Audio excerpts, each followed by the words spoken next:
প্রিয় শিক্ষার্থী, ষষ্ঠ শ্রেণীর গণিতে সবাইকে স্বাগত জানাচ্ছি। আমি মোহাম্মদ আসাদুজ্জামান মিরন। আজকের পর্বে আমরা ষষ্ঠ শ্রেণীর গণিত 2.1-এর অনুপাত ও শতকরা নিয়ে কথা বলবো। অর্থাৎ অনুপাত এবং শতকরার যেই বিষয়গুলা না জানলেই নয়।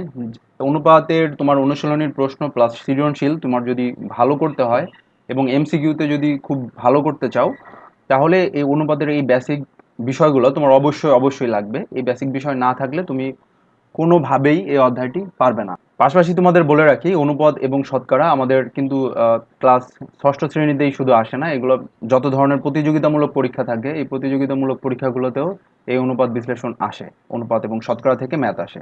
তো খুবই গুরুত্বপূর্ণ একটা অধ্যায়।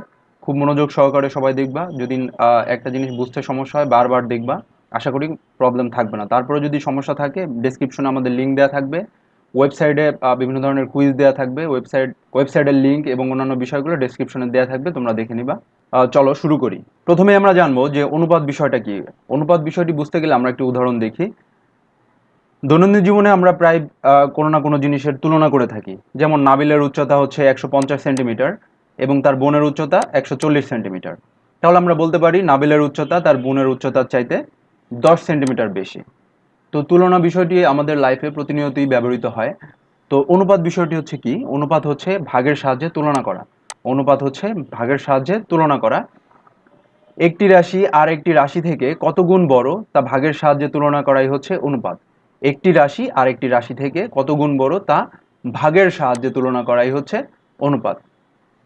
অনুপাত দেখতে কেমন? অনুপাত হচ্ছে বাংলা যে কোলন চিহ্ন আছে সেই কোলন চিহ্নের মতো, বাংলা কোলন চিহ্নের মতো হচ্ছে অনুপাতটি দেখতে হয়। অনুপাতটা হচ্ছে বাংলা কোলনের মতো। আমরা লিখি 2:3। এখানে এই যে চিহ্নটা দেখতে পাচ্ছি কোলনের মতো, এটাই হচ্ছে অনুপাত। তো অনুপাতের যে প্রথম রাশিটা থাকে, অনুপাতে সাধারণত দুইটা রাশি থাকে। প্রথম রাশিটাকে বলা হয় হচ্ছে পূর্ব রাশি এবং পরবর্তী রাশিটাকে বলা হয় হচ্ছে উত্তর রাশি। প্রথম রাশিটাকে বলা হয় হচ্ছে পূর্ব রাশি এবং পরবর্তী রাশিটাকে বলা হয় উত্তর রাশি। অনুপাতের প্রথম রাশিটিকে বলা হয় পূর্ব রাশি এবং পরবর্তী রাশিটাকে বলা হয় হচ্ছে উত্তর রাশি। এখন অনুপাতের এই ক্লাসিফিকেশনগুলো হচ্ছে আমরা এখন দেখব। প্রথম হচ্ছে সমতুল অনুপাত। সমতুল অনুপাত বিষয়টা কি? কোনো অনুপাতের পূর্ব ও উত্তর রাশিকে শূন্য ব্যতীত কোনো সংখ্যা দ্বারা গুণ অথবা ভাগ করলে অনুপাতের মানের কোনো পরিবর্তন হয় না, এরূপ অনুপাতকেই সমতুল অনুপাত বলে। আবার বলি, কোনো অনুপাতের পূর্ব ও উত্তর রাশিকে শূন্য ব্যতীত কোনো সংখ্যা দ্বারা গুণ অথবা ভাগ করলে অনুপাতের মানের কোনো পরিবর্তন হয় না, এরূপ অনুপাতকেই বলা হয় হচ্ছে সমতুল অনুপাত। তো সমতুল অনুপাতের বিষয়টা আমরা একটু লক্ষ্য করি। যেমন এখানে আমরা লিখলাম 2:3। এখানে 2 হচ্ছে পূর্ব রাশি এবং 3 হচ্ছে উত্তর রাশি। এখন আমাদের সমতুল অনুপাত এটা কিভাবে করতে হবে? সমতুল অনুপাতের জন্য এটাকে গুণ অথবা ভাগ করতে হবে। একই সংখ্যা দিয়ে দুটো সংখ্যাকে গুণ অথবা ভাগ করতে হবে। এমন সংখ্যা দিয়ে গুণ অথবা ভাগ করতে হবে যাতে মানের কোনো পরিবর্তন না হয়। যেমন আমরা এই 2কে ভাগ করা যাচ্ছে না। প্রথমে আমরা ভাগ এবং গুণের মাধ্যমে দেখার চেষ্টা করি। প্রথমে আমরা 2কে যদি ভাগ করি, 2কে ভাগ করা যাচ্ছে না, 3কেও ভাগ করা যাচ্ছে না। এখন আমরা যদি 2কে গুণ করি, 2 গুণ 2 আসতেছে 4। এবং যেহেতু 2কে 2 দিয়ে গুণ করা হয়েছে সেহেতু 3কেও 2 দিয়েই গুণ করতে হবে। 3কে আমরা যদি 2 দিয়ে গুণ করি, 3 দুগুণে হচ্ছে 6।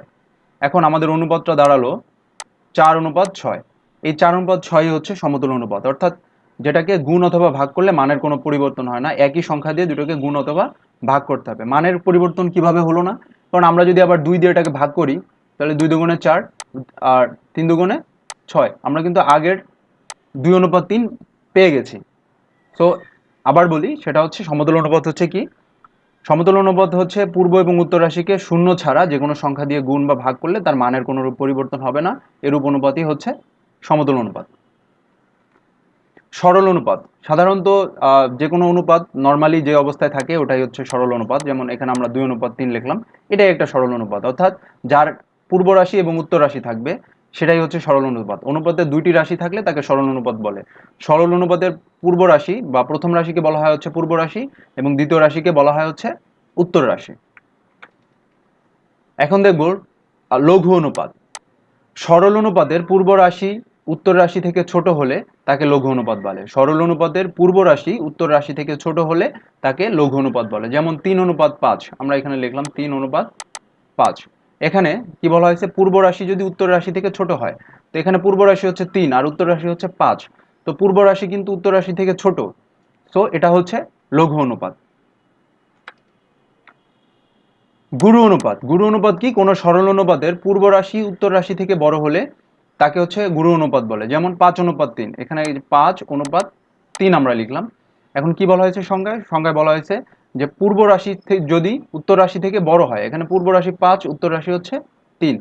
অবশ্যই উত্তর রাশি থেকে পূর্ব রাশি এখানে বড়। তো পূর্ব রাশি থেকে উত্তর রাশি থেকে যদি পূর্ব রাশি বড় হয়, সেটাই হচ্ছে গুরু অনুপাত। এখন হচ্ছে একক অনুপাত। যে সরল অনুপাতের পূর্ব রাশি ও উত্তর রাশি সমান, সে অনুপাতকে একক অনুপাত বলে। অর্থাৎ আমরা লিখলাম 1:1। এখানে দুইটাই কিন্তু সমান, পূর্ব রাশিও 1, উত্তর রাশিও 1। দুইটা রাশি যদি সমান থাকে তাহলে সেটা হচ্ছে একক অনুপাত। ব্যস্ত অনুপাত। সরল অনুপাতের পূর্ব রাশিকে উত্তর রাশি এবং উত্তর রাশিকে পূর্ব রাশি করে প্রাপ্ত অনুপাতকে হচ্ছে পূর্বের অনুপাতের ব্যস্ত অনুপাত বলে। অর্থাৎ আমরা যদি লিখি এখানে 13:5, এখানে পূর্ব রাশি হচ্ছে 13 এবং উত্তর রাশি হচ্ছে 5। এখন উত্তর রাশিকে আমাদের পূর্ব রাশি করতে হবে এবং পূর্ব রাশিটিকে উত্তর রাশি করতে হবে। এটি হচ্ছে ব্যস্ত অনুপাত। মিশ্র অনুপাত। একাধিক সরল অনুপাতের পূর্ব রাশিগুলোর গুণফলকে পূর্ব রাশি এবং উত্তর রাশিগুলোর গুণফলকে উত্তর রাশি ধরে প্রাপ্ত অনুপাতকে মিশ্র অনুপাত বলে। অর্থাৎ একাধিক সরল অনুপাত, এখানে অনেকগুলো সরল অনুপাত থাকতে পারে। আমরা যে কোনো অনুপাত লিখি, 1:3 এটা একটা অনুপাত, 2:2 এটা একটা অনুপাত, 5:2 এটা একটা অনুপাত। এখানে 3টা অনুপাত আছে। এখন আমরা জানি অনুপাতের প্রথমটা রাশিকে বলা হয় পূর্ব রাশি এবং পরের রাশিটা হচ্ছে উত্তর রাশি। এখন সবগুলো অনুপাতের পূর্ব রাশিগুলোর গুণফল, অর্থাৎ 1 গুণ এখান থেকে 2 গুণ এখানে পূর্ব রাশি হচ্ছে 5 গুণ। তো 3টা প্রথমে গুণ দিলাম, এখানে হলো হচ্ছে 10 এবং তারপর উত্তর রাশিগুলোর গুণফল। উত্তর রাশি কি কি আছে? 3 গুণ এখানে হচ্ছে 2 গুণ এখানে হচ্ছে 2, 12। তো আমরা এটি যদি সাজিয়ে লিখি তাহলে 10:12। এই যে এখানে আমাদের 10:12 যেটা হলো, এটাই হচ্ছে আমাদের মিশ্র অনুপাত। অর্থাৎ পূর্ব রাশিগুলোর একাধিক অনুপাত থাকতে হবে, মিশ্র রাশি করতে হলে একাধিক রাশিতে অনুপাত থাকতে হবে। এই একাধিক অনুপাতের পূর্ব রাশিগুলোকে প্রথমে গুণ করতে হবে, তারপর যে গুণফল বের হবে, এবং উত্তর রাশিগুলো গুণ করতে হবে। সবগুলো উত্তর রাশি গুণ করার পর যে গুণফল বের হবে, এই অনুপাতটাই হচ্ছে মিশ্র অনুপাত। আশা করি সবাই বুঝতে পেরেছো। যদি বুঝতে সমস্যা হয় অবশ্যই ভিডিওটি টেনে আবার দেখো, এবং এই ভিডিওর নিচে তোমাদের হচ্ছে একটা শিট দেয়া থাকবে, তোমরা শিট থেকে প্র্যাকটিস করতে পারো। আর অবশ্যই অবশ্যই এটা বারবার প্র্যাকটিস করতে হবে, কারণ এই অনুপাতগুলোর সংজ্ঞা যদি তুমি না পারো এবং এই অনুপাতগুলো যদি তুমি না বোঝো, তাহলে তুমি অনুশীলনের অঙ্ক অবশ্যই অবশ্যই তুমি পারবে না। তো ধন্যবাদ আমাদের সাথে থাকার জন্য। ভিডিওটি ভালো লাগলে অবশ্যই লাইক, কমেন্ট এবং শেয়ার করবা এবং তোমার বন্ধুদের দেখার সুযোগ করে দিবা। ভালো থাকবা সবাই। পরবর্তী ভিডিও দেখার আমন্ত্রণ রইল।